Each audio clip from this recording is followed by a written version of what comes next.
سمجھ پایا۔ یہ بڑے بڑے اولیاء کرام میرے غازی کی عظمت و شان کو بیان کر رہے ہیں اور یہی پکار کر کے کہہ رہے ہیں کہ نہ جانے کس بلندی پر تیرا ایوان ہے غازی، زمین ہند پر تیرا بڑا احسان ہے غازی، جناب خضر کو دیکھا ہے اکثر تیری گلیوں میں، نہ جانے کس بلندی پر تیرا دربار ہے غازی۔ بڑے بڑے اولیاء کرام مسعود غازی کی ہسٹری کو بیان کر رہے ہیں۔ ایک روح ہوتی ہے، ایک روحانیت ہوتی ہے، روح انسان کے بدن سے نکل جائے انسان کا جسم بے جان ہو جاتا ہے، جسے صرف روح ہی ہوتی ہے۔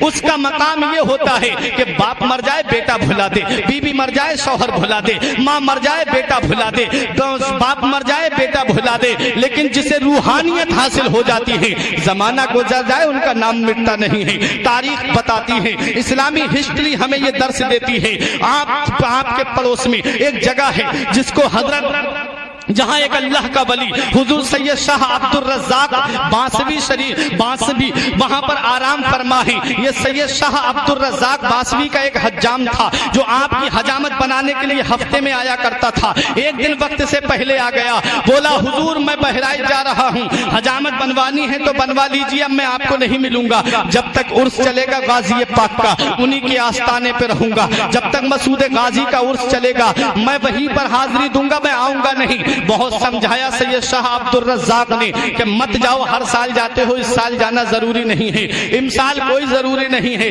کیا ضروری ہے ہر سال عرس میں جاؤ؟ بولا حضور کتنا بھی سمجھائیے میں دیوانہ ہوں، دیوانہ مانوں گا نہیں۔ حضرات بولا میں جاؤں گا ضرور، جب کہا کہ نہیں مانو گے تو سنو میں ایک پرچہ دیتا ہوں، فلاں گیٹ کے پاس میں کھڑے ہو جانا یا فلاں جنگل میں کھڑے ہو جانا۔ حضرات بتایا کہ فلاں جگہ پر ایک گھڑ سوار آئے گا اور آنے کے بعد چہرے پہ نقاب پڑی ہوگی، تم ان کو سلام کرنا، وہ تم سے کچھ مانگے گا تم ان کو وہ چیز دے دینا، وہ تمہیں جو دے وہ میرے پاس لے کر کے آ جانا۔ اس نے کہا ٹھیک ہے حضور آپ کا حکم سر آنکھوں پر۔ جب کہا کہ ٹھیک ہے اب جاؤ، بولا حضور جاؤں کیسے؟ جو میرے محلے کے لوگ جا رہے تھے وہ تو چلے گئے، میرے خاندان کے لوگ بھی چلے گئے، میں اکیلا رہ گیا، اب میں کیسے پہنچوں؟ فرمایا پریشان مت ہو، سید شاہ عبد الرزاق باسوی فرماتے ہیں پریشان مت ہو، اپنی آنکھیں بند کر۔ اس نے کہا حضور آنکھیں بند کر لی، فرمایا اب آنکھیں کھول۔